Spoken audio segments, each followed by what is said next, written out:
Well, I came across that song maybe a week ago. I don't know, 2 weeks ago. You guys familiar with that song? Have you heard it before? It's a Toby Keith song. I don't listen to a lot of country music. I actually don't listen to a lot of music at all. Everything I listen to is the same thing every time I listen to music. But I came on that song, and I was kind of captured by the story behind it. And it kind of resonated with me because of just kind of where I'm at in life. And also, as we break into this new year, again, that's a song that Toby Keith wrote. And the story is this, that Toby Keith was playing at a celebrity charity golf tournament with Clint Eastwood. It was Clint Eastwood's golf tournament at Pebble Beach, and Clint Eastwood said to Toby Keith, "Hey, why don't you play with me?" And they're playing, and they're standing on the green, and so Toby Keith says to, Clint Eastwood, "So what's coming up? What you got going on next?" And he says, "Well, 2 days from now, I'm going to fly off to somewhere, and I'm going to shoot a movie." That movie is The Mule. And I'm not suggesting you should see it. I don't remember it. I saw it, but I never encourage people to watch movies because it always goes badly. It's like, oh, I forgot about that part. But he said, "I'm going off in 2 days to shoot this movie, and I'll be gone for 3 or 4 months. And that 2 days from now is my 88th birthday." And Toby Keith, he was just kind of caught by that. Like, what keeps you going? Like, you're 88 years old. What keeps you going? And this was Clint Eastwood's response to him. He said, "Well, I just get up every day and I go out. And I don't let the old man in." I read a little bit longer interview where Clint Eastwood says, "I look out my window every day and there's an old man coming up the drive. I just don't let him in. I'm going to just keep going and keep moving on." And I think that part of what captured me about that and about this song is just kind of, again, at the time of life that I find myself. And I've been pretty open with you all over the last couple of years, as you get a little bit older. And I know I'm a lot younger than some of you, and I'm a lot older than some of you, but this year I'll turn 61. And so you start to reflect more as you get older, and you start to reflect more as you start to lose friends. And as life kind of moves along, right, you just think differently about how life works. And sometimes we can get to a place where we think, I think I'm just going to kind of settle down. Time to settle down and just settle in and be careful. You don't get hurt. And, it is different when you get hurt at this age than when you're 20. When you're 20, you hit the ground and you bounce up and you just keep going. And you wake up and you're a little sore, but whatever. You get out of shape, you just take a long weekend and get back in shape. It's not like that now. It's like there aren't enough weekends left for me to get right back in shape, right? And so, we ask ourselves the question, like, what are we going to do next? And I think I shared this with you last year, but I remember trying to think about whether I want to get back into snow skiing. And by the way, Alan, it's not sun we need, it's snow. It's snow. I just have this little tiny window that I get to ski this year. And so we're looking for snow. Noah, my son, and I went skiing up at Lookout Pass a couple of weekends ago. And it was like, as long as you dodged the little trees sticking out of the snow and the rocks and the dirt patches, it was okay. But it was rough. But I remember coming to this moment where I was thinking, well, should I start snow skiing again? But I don't really know because it's, I hurt my knee a few years before, and I just gotten knee surgery and repaired it all. And I was thinking, I don't know, maybe. And then I had this thought. I thought, am I ready to say I'm never going to do that again? Like at 60 years, am I ready to say I'm never going to ski again? And I realized I'm not ready to say that. I'm not ready to say that. And so, we keep trying. Charlotte and I, we keep trying. They're all her idea, by the way, these adventures that we go on. So last year we walked the Camino way, so I've got my passport here to prove it. When you walk the Camino, you get your passport stamped at all the places that you stop. And then you can prove that you actually walked 200 miles and 25,000 feet of elevation, and they give you a certificate. And a few years from now, hopefully not too soon, the boys will throw this away because they won't know why it's in the closet. But we did this thing, and it pushed us a little bit. And last summer, inspired by Chris Voigt, my friend, who goes to church here, is the Washington Potato Commissioner. He sponsored a group of us to ride the Seattle to Portland bike race. So 200 miles, 215, 16 miles, but who's counting in 2 days? And it was a grueling ride. It was really, really hard. Just one toenail left that still needs to fall off, and I'll have lost 5 over the last summer. So it's delightful. It was all so much fun. Chris texted me a couple days ago. He said, "Hey, what are you guys thinking about the STP this year?" I'm like, I am not thinking about the STP this year at all.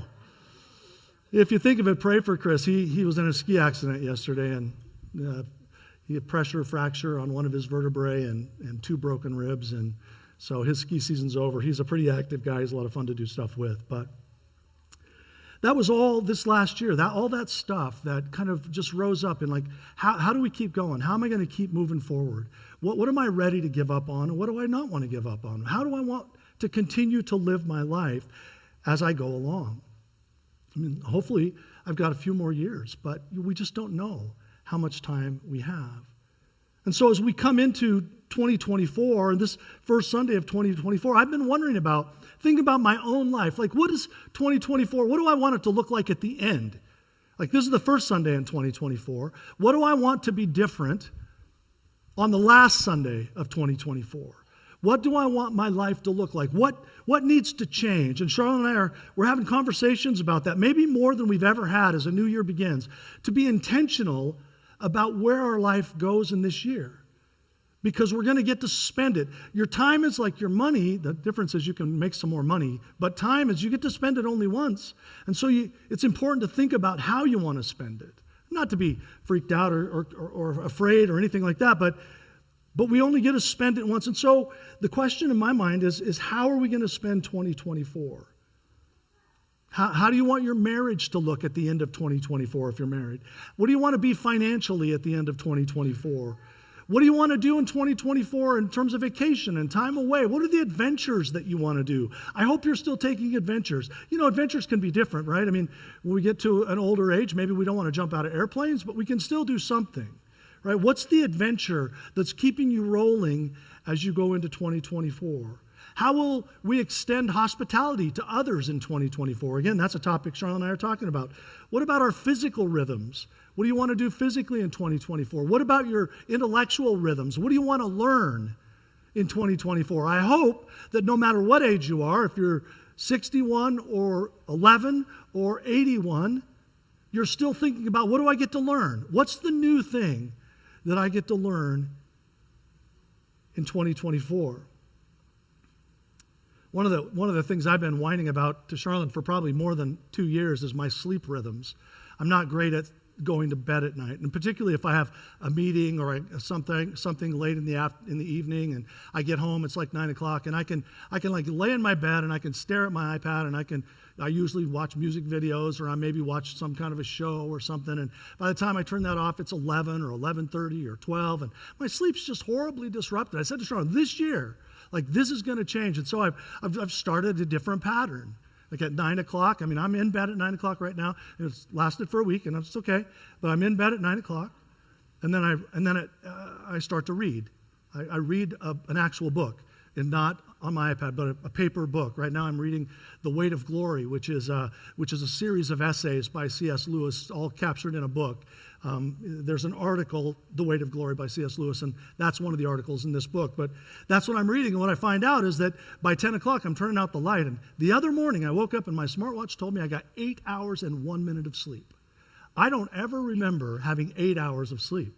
But there's just that little tweak that's making a difference. And what I'm reading, and as I'm thinking about life and reading, is how restorative sleep is. And if you don't get it, you're not restoring your brain or your body, or there's so much that's wrapped up in sleep. And sleep is a beautiful gift from God. It's a way of restoring our bodies. And so I'm just trying to think about some of those things really specifically. One of the really interesting challenges that I got in 2023 was when a friend of mine from Scotland visited, Stuart Fisher. Some of you probably met Stuart. And he was here for a week, and we just kind of spent a week together, and we were hanging out. And Stuart, I think, is just a little older than me, but we're really quite close to the same age. And one of the things that Stuart spends his time, what he does for a living is he goes around to companies, usually large companies, and he helps them become more productive. So like he's working with an aerospace company in the U.S. right now, and that company builds some kind of aerospace widgets, and they're really, really popular, but their production doesn't keep up with the demand. And so he's coming around and trying to help them to become more productive so that they can really sell, they can produce enough to meet the demand. And he and I were hanging out for a week, and over the course of the week, he said something interesting to me. He said, "You're in your most productive decade." And the first time he said it, I thought, I don't know what that means. but I'm not going to follow up on it. And so we hung out a bit longer and said it again to me a couple of days later, and then another time and a couple of days. The last couple of days he was here, we were having lunch. We were down at Michael's on the Lake, and we were having lunch, and he said it again. You're in your most productive decade. And I said, okay, Stuart, like you've said that to me this week 4 times. You're in your most productive decade. I don't understand what you mean, because I've been thinking like I actually have friends who are my age who are retiring from careers shorter than mine. So I'm thinking, well, it's time to start winding down. It's time to start, wrapping this thing up. And I don't know what that means, but it seems like that must be the right decision. And I said, so what do you mean you're in your most productive decade? He said, well, you just are. You're in your most productive decade. You have more experience now than you've ever had in your whole life. If you've done a good job and you've lived pretty well, then you have more credibility today than you've ever had in your life. You probably have more time right now available than you've ever had in your life. You probably have more resources financially than you've ever had in your life. You're in your most productive decade. And I'm telling you, there was just a switch that got flipped at that moment, because I had not been thinking about my life that way. I mean, it's not like I was thinking, man, I got a couple of days, just time for one more new shirt, and then I'm done. That's not how I was thinking. Right? I wasn't thinking that way, but I was thinking in terms of it's time to wind down. And sometimes we get a little bit older and we start to think it's kind of time to start bringing this thing in for a landing. But what Stuart said to me is, you're in your most productive decade, and that made me realize I need to keep moving forward in whatever it is that God has for me. I don't know what he has for me. I don't know what the next 10 years, I don't even know that I'll make it in another 10 years. Who knows? We all live the moments that we have, and that's what we do. But what do we want to do with the time that we have? Whether we're 61 or whether we're 21 or whether we're 18 or whether we're 88. What are we going to do with the time that we have? And so what about you? Again, some of you in this room are older than me. Some are younger. But what are you going to do with 2024? What are you going to do with the time that you have? What are you hoping for? What do you want to let go of? What do you want to pick up? Are there things that you want? It's like, I just need to get rid of this habit, or I need to get rid of some things, or maybe it's like I've always wanted to, what is that thing? It's easy to say, well, I guess it's too late for me. But is it? What do you want to pick up? What do you want to see different in 2024? And I know that the last Sunday, a couple of times, the idea of New Year's resolutions came up. And I understand the reticence about that, like New Year's, and part of that is that we've done it. Right? We've done the New Year's resolution. Like this year, I'm never going to, whatever it is. Or this year, I'm really going to, whatever it is. And, 2 weeks into it, we're not doing it anymore. And so I think that kind of hardens our heart towards making new commitments.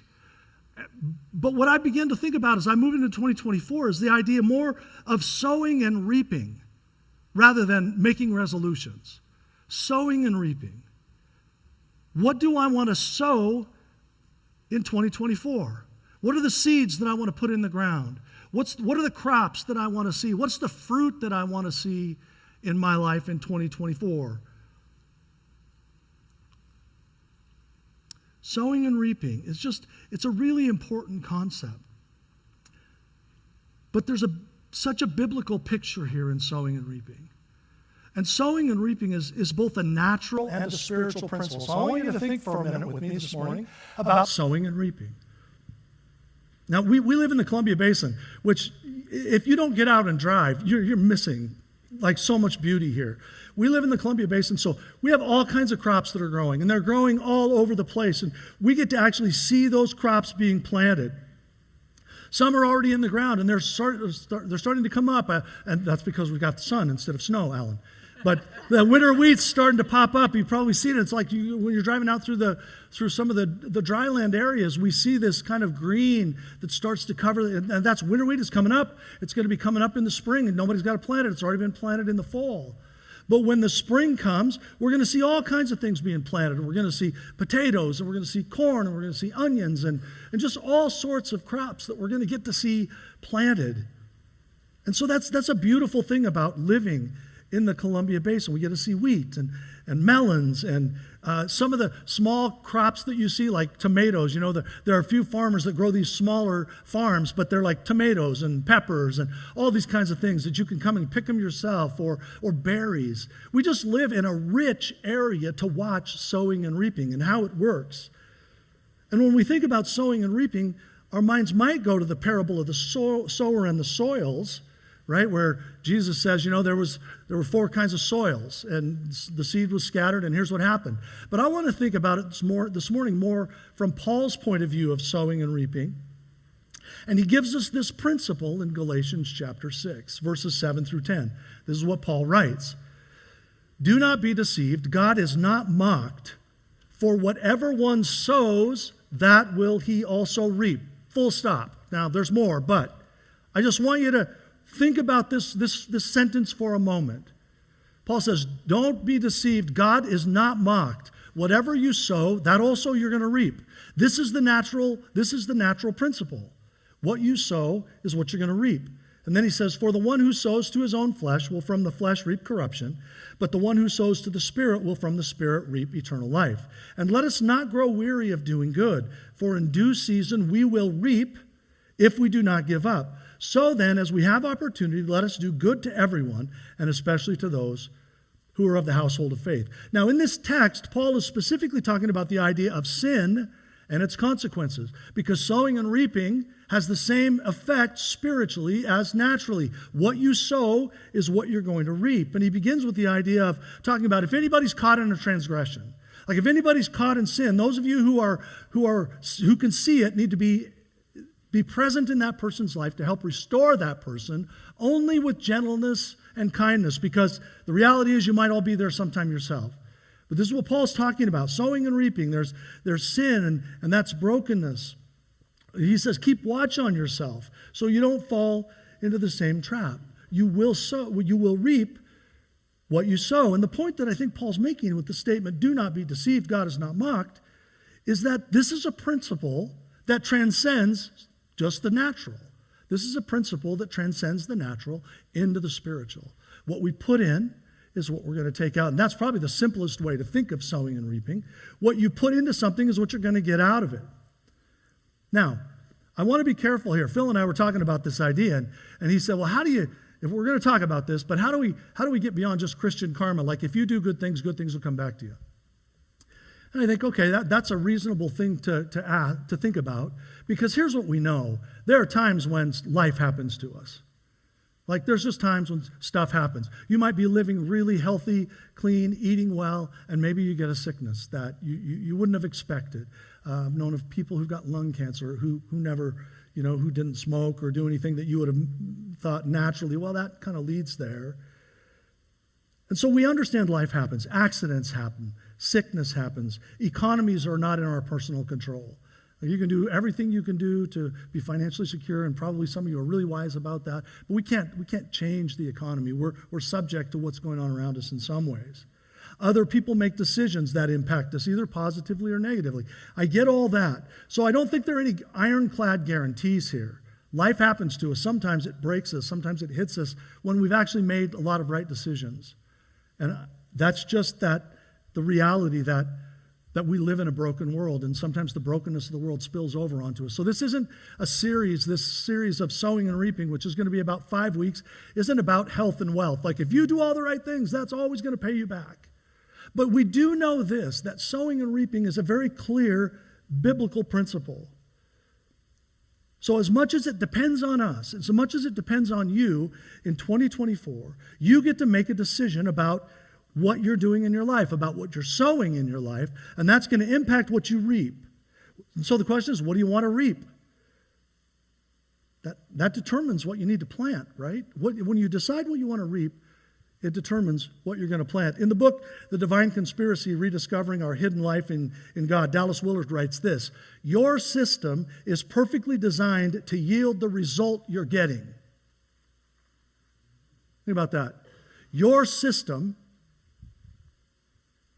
is perfectly designed to yield the result that you're getting. Dallas Willard's just saying, where you are in life now, in many ways, that's a result of the way that you're living your life. It's a sowing and reaping principle. And again, that's Paul's point in general. Now, while there are exceptions, we understand that, but you're getting in your life exactly what you're planning to get. If we want to go back to the simple idea of my sleep patterns, I can get up. There's a reason why the Jewish calendar starts at night. Like the Jewish day starts at 6 p.m., like at sundown, right? I think that's really an important concept. It's because sleep is a part of the day. Like how you end the day will greatly impact how you start the next day. Don't you find that true?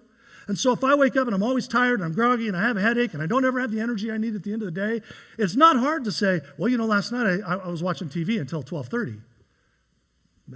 That system's perfectly designed to give me the results that I'm getting.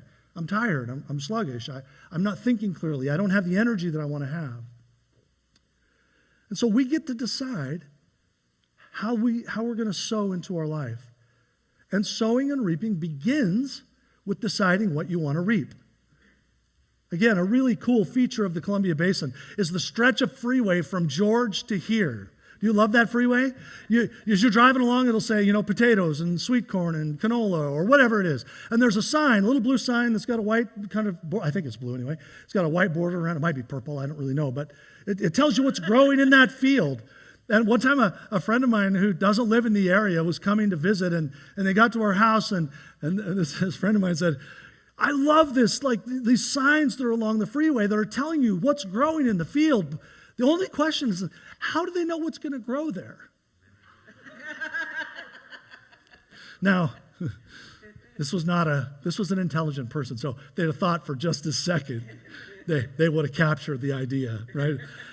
But I got to admit, it made me laugh. I'm like, well, the seeds they plant there, they're pretty much always going to come up what it says on the package, right? They know when they plant what's going to go on there, what's going to come up in the field. And so, that's how it works. I mean, unless, it's the only exception I can think of is Secondhand Lions, if you remember that movie where Garth, played by Michael Caine, and Hub, played by Robert Duvall, they bought all these vegetable seeds and they planted them all, and they all came up, they were all corn. Lots of different packages, different labels, it was all corn. And the reason is because corn's what they planted in the ground. When you plant corn in the ground, corn's what's going to come up. That's how it works. That's sowing and reaping. And if you get a package of seeds and you plant it in the ground, it says corn on the outside and it's beets. Well, first of all, you probably should have known the difference between the seeds, but there wasn't corn seed in there. It was beet seeds, because that's how sowing and reaping works. It's a process of nature, and it's a spiritual process too. And so the most important part of sowing and reaping really is deciding what you want to reap, because it gives you a way forward. When you know what you want to get at the end of the day, at the end of the season, at the end of harvest, that tells you what you want to put in the ground in the spring. And so you work backwards. And I would love to, I would be a farmer in another life, I think, because I just love it. I love being on the farm. I love driving tractors. I love being out there. It's just, there's something so rich about it and so wonderful about it. But I'm guessing that the farmers who are getting ready to plant in the spring, they're not deciding today what they're going to reap next fall. They decided last fall or a year from last fall. They're thinking ahead in terms of, it's like they don't wake up one day in the spring and go, hey, I wonder what we should do out there. I mean, they're planning this. They're working the ground. It depends on how you prepare. You rotate crops, and so you're putting stuff into the ground so that you can take stuff out of the ground. It's actually a pretty complicated thing. But it's a beautiful thing to watch. But when you decide what you want to reap at the end of harvest, it helps you decide what you're going to do at the beginning of it. If you decide you want to reap potatoes at the end of harvest, it tells you what to do. It tells you how you're going to fertilize. It tells you what kind of planter you're going to use, right? You don't use the same planter for potatoes that you use for corn that you use for grain. It's a different kind of planter. And you don't put necessarily the same kind of fertilizer. You don't spray the same kinds of things. It's just, it's all dependent on what you want to get at the end of the day. That helps you plan how you start. Steps for preparing the soil may be different. It's a similar process for each, to be sure, but it's also a unique process that has to be taken into consideration. And so the first decision that we need to make, and I think an important decision for us to make as we begin 2024, is what do we want to get out of it at the end? What do we want to reap? What's the harvest that we'd like to get at the end? Where do you want to end up? And then the other decision that we need to make is just how committed are we going to be with the process? How committed are we going to be with getting to the goal? When Charlotte and I decided to do the Camino Way, we knew it was going to be rigorous.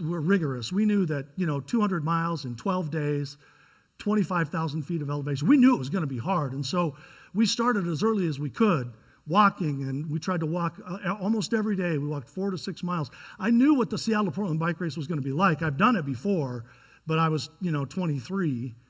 But I knew I couldn't get up on the day of the race and start riding my bike. I knew that wasn't going to be the plan. And so there's a preparation process that goes into it. And you have to decide, like, how committed am I to this? How well do I want to prepare for this? How committed am I to doing the steps that need to be taken in order to get where I want to go at the end? Because how often have we said things like, well, I really wish, I could lose a little weight. Or I really wish, I'd really like to read more about rocket science. Whatever it is, we say those kinds of things to ourselves. I really wish I'd really like to go, somebody, I've talked to people who say, I really like to try, you travel to Europe all the time. I'd really like to travel to Europe. I'm like, it's just like the plane's right over there. It's 9 hours. You get on the plane in Seattle, you land at Heathrow in London, you're in Europe. I mean, it's a little bit of money, but you can get that, right? That's all it takes. If you want to go, you got to make a plan to go. And it's not a hard thing necessarily to do. But we have to decide how committed we're going to be to this. And Paul gives us a little insight into this as well. He's talking specifically about money in 2 Corinthians chapter 9, verses 6 through 11. And I think it's interesting what he says about this. Here's what he says in that text. He says, the point is this: whoever sows sparingly will also reap sparingly, and whoever sows bountifully will also reap bountifully. Each one must give as he has decided in his heart, not reluctantly or under compulsion, for God loves a cheerful giver, and God is able to make all grace abound to you, so that having all sufficiency in all things at all times, you may abound in every good work. As it is written, he has distributed freely, he has given to the poor, his righteousness endures forever. Then he goes on, he who supplies seed to the sower and bread for food will supply and multiply your seed for sowing and increase the harvest of your righteousness. You will be enriched in every way, to be generous in every way, which through us will produce thanksgiving to God. Again, in the most rudimentary way, Paul's saying you're going to get out what you put in. I mean, if you were to watch a farmer sowing a field of wheat, and they were just like putting a few seeds in, it's like, I don't want to put too much in.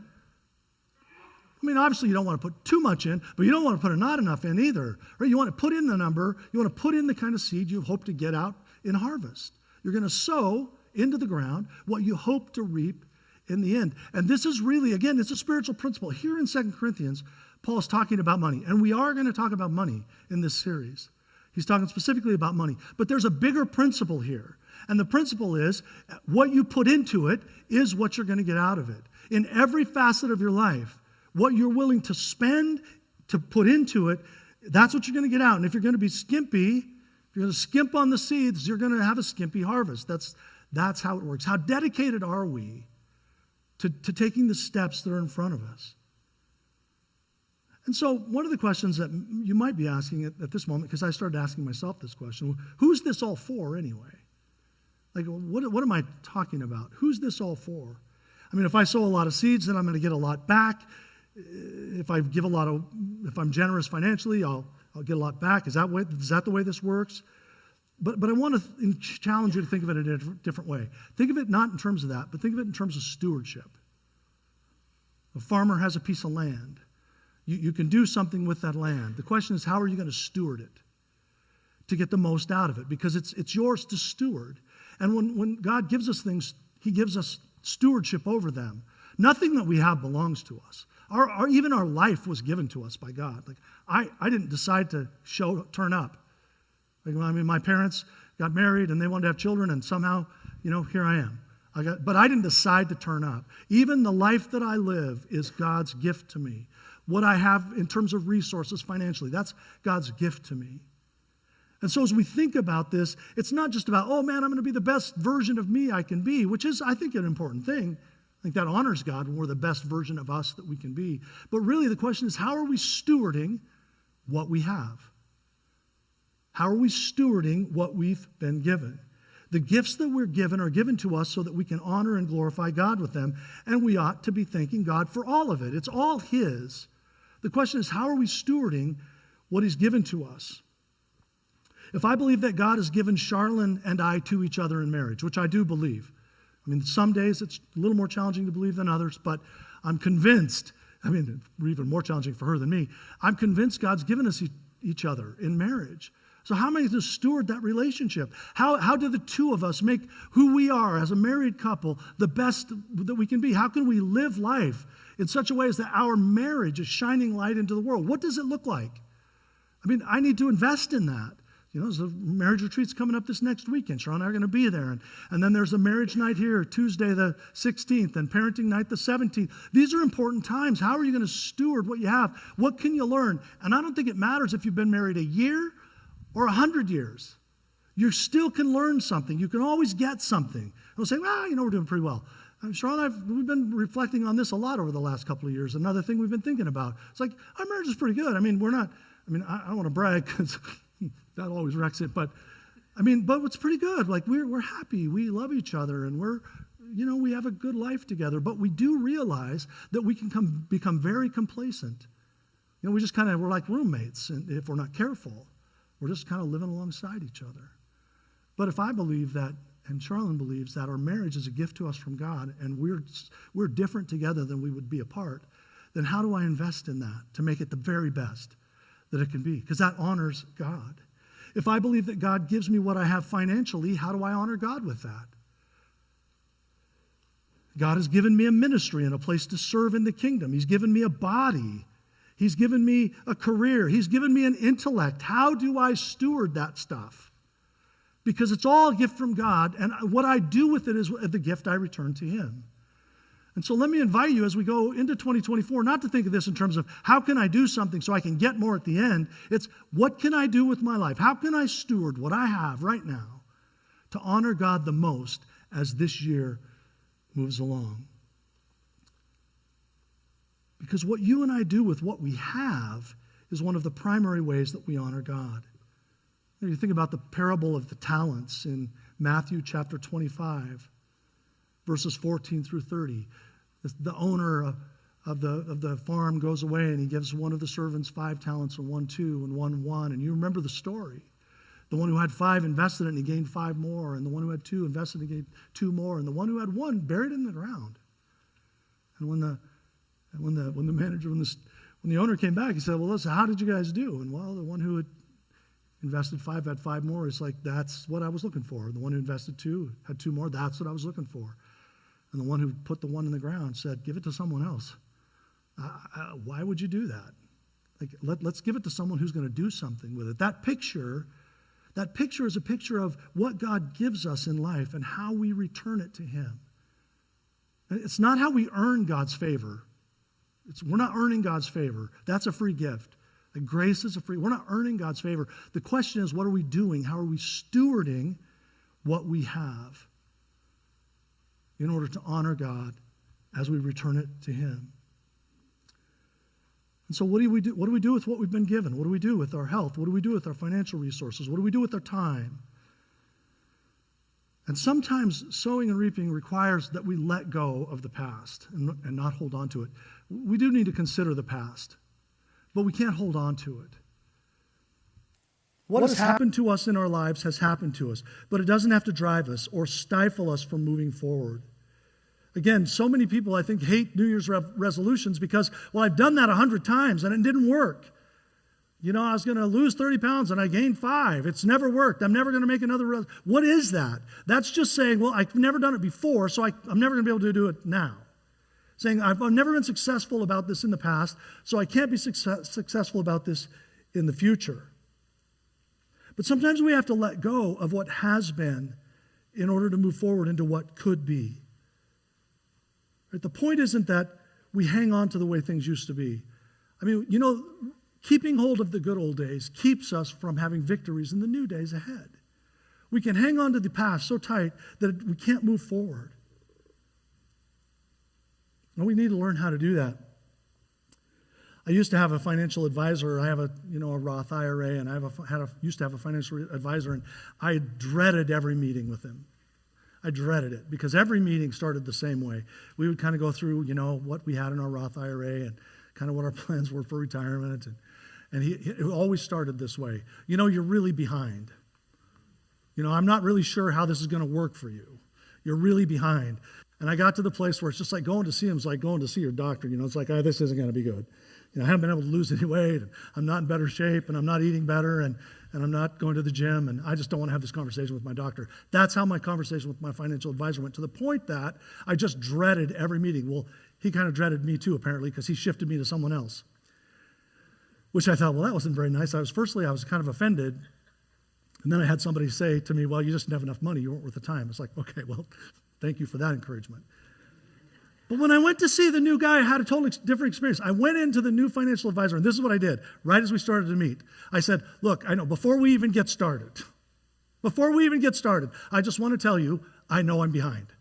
I just want that out there so we don't have to have that conversation. I know I'm behind, and I don't know what I'm going to do either.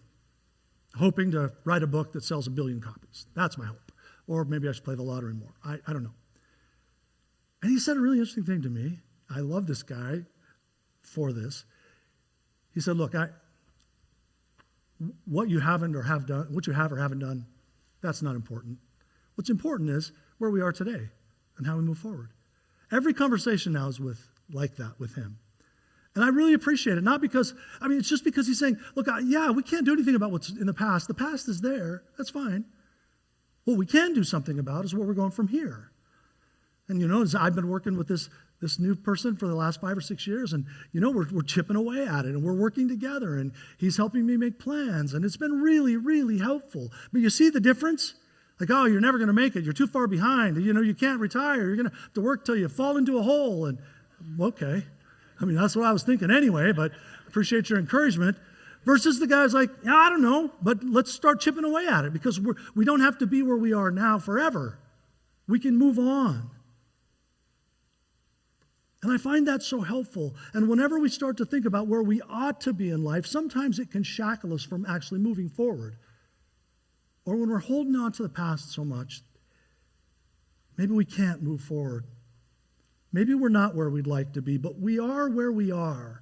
You are where you are today. You may have regrets about your life, and maybe you have sorrow, and you've had losses in your life. It's important to mourn those, to recognize those, to embrace those, to articulate those, to be honest about those. But where you are in life today is where you get to start moving forward from here. And it's a spiritual principle. You get to decide what to sow based on what you want to reap when it's all come to the end of this year. As I look back over my life, there are things that have changed that I miss, but what I have is what I have now. We just went through the Christmas season, and who has raised kids doesn't go through the Christmas season? And, when you're putting up your Christmas tree and you're putting the decorations, you got the little faces of little ornaments that your first grade teacher made with your kid, and there are pictures in it, and you remember them as a first grader, and you think, it was so much fun then. But it isn't then. It's now. And so how do we capture what's now? And how do we walk forward? I was really struck by this text. Alan read it, or Marianne read it at the beginning of the service in Isaiah 43, verse 1. But now thus says the Lord, he who created you, O Jacob, he who formed you, O Israel, fear not, for I have redeemed you. I have called you by name, and you are mine. I love that text. But then in verses 18 and 19, remember not the former things, nor consider the things of old. Behold, I'm doing a new thing. Do you not perceive it? Now it springs forth. I will make a way in the wilderness and rivers in the desert. God wants to do a new thing in our lives. And we get to be a part of that. It doesn't mean there hasn't been stuff in our past that's really meaningful or losses that we faced. And that's really important to keep those things and to recognize the beauty that they gave to our lives. But now we move forward from here. In the book Renovation of the Heart, Dallas Willard has this acrostic for VIM. VIM, vision, intention, means. Vision. What's your vision? What's your vision? What do you see as your life in the kingdom and your contribution? What can you do now? Not what could you do when you were 20, if you're now 70. What can you do now that you're 70? There's things you can do now that you're 70 you couldn't do when you were 20. Or if you're 30, whatever age you are, what's your vision of what God would do with you now? You're bringing your whole self, all of what God has built into you. What are you bringing now to the kingdom? What's your contribution? Maybe what needs to change? What do you want to reap at this phase of your life, whatever phase you're in? And then intention. Are you really willing to do the work? God's the one who does the transformation. God's the one who shapes us. But we have the opportunity to put ourselves on the potter's wheel. We get to do some work as well. Are we committed to moving intentionally into the new things that God has for us? Or are we going to continue to be the driftwood, just going downstream as the river takes us? Now, if you're driftwood, it's a pretty easy life. You don't ever know exactly where you're going, and you don't know where you're going to get deposited, but it's not an intentional process. We can do that, or we can be intentional. What's our intention? Are we committed to moving forward? And then means, how do you actually plan to get there? I just go back to my little illustration about sleep, which is a really simple one. But I know the steps that have to happen in order for me to capture what needs to happen with my sleep.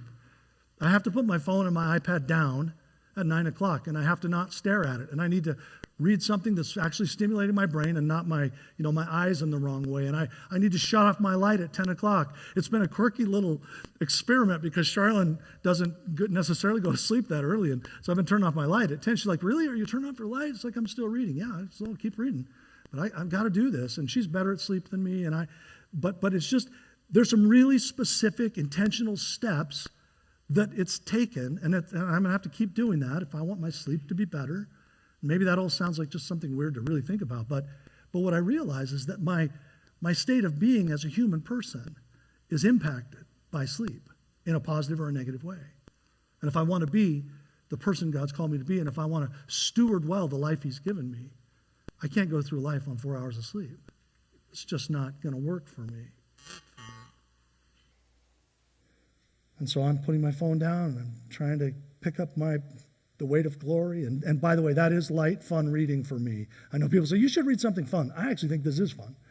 I liked reading this kind of stuff. But I can say, well, I really need to get more sleep, and then I'll be able to better cope with my life. Or I can say, I really need to get to bed earlier, or I really wish I could get more sleep. But that's actually not a plan. That's just a wish. But how do I put that into motion? And how do I steward well what God's given me in this year? I don't know what this year is going to hold. I mean, I could get run over by a bus tomorrow. Who knows? I mean, we don't know. But I know that as much as it depends on me, I get to decide what I sow into this life this year. And what I sow is going to determine what I reap. And deciding what I want to reap helps me know what I want to sow. And that's true for you too. Because we want to be intentional people who live out the kingdom intentionally. Whatever stage of life we're at, if you're winding it down, that's okay. You're not going to run as fast. You're not going to do maybe you're not going to have as exciting of an adventure as you might have had when you were 25, if you're 85, but who knows? Who says you can't? Clint Eastwood was going off at 88 years old to spend 3 or 4 months making a movie. And so just some questions for reflection. What would you like to see different in your life at the end of 2024? I mean, what are the categories you'd like to consider? Some of the categories that Charlotte and I are considering is marriage and family. What needs to change in marriage and family? What do we want to see there? What about our finances? We're in a different place financially than we've ever been. What about ministry and service? How do we want to serve? What about our spiritual life? What do I want to incorporate into my spiritual life? What about an intellectual life? What do I want to learn in 2024? I want to keep learning. I want to keep reading. I want to keep thinking. I want to keep exploring and discovering new ideas. Today's the first day of Epiphany. Epiphany is about, hey, there's a new thing. Jesus is new. Jesus is presented to the temple. It's like we're this uncovering. And so I want to keep uncovering things. I don't want to get tired of learning. And so this coming week, I want to challenge you to spend some time asking and answering those questions. What do I want to sow in 2024? What do I want to reap at the end of the year? And then what's one step that I'm going to take in each area that I want to? So if you want, it's marriage and family, what's one step you're going to take in your marriage or in your family that's going to change something over 20? If it's finances, what's one step you're going to take in your finances? Here's the important thing. It's not 10 things. You're not going to do 10 things in each category. Decide one thing and commit yourself intentionally to it as you walk into this year. And then who's going to do the journey with you? We need people. God has given us these things we have. And our call is to steward them well. That's His call in our lives, to steward well what we have. And so that's the question that we need to be thinking through. How are we going to steward what we have as we walk into this year, so that we get to the end of the year, we have a sense of encouragement, not regret, that we spent what we had well. And it made a difference. Maybe we can't even see the difference, but we spent it well, we stewarded it well. I want to challenge us for that as we come into this year. Let's pray. Father, we thank you for your faithfulness. And we thank you for the gift that you've given us.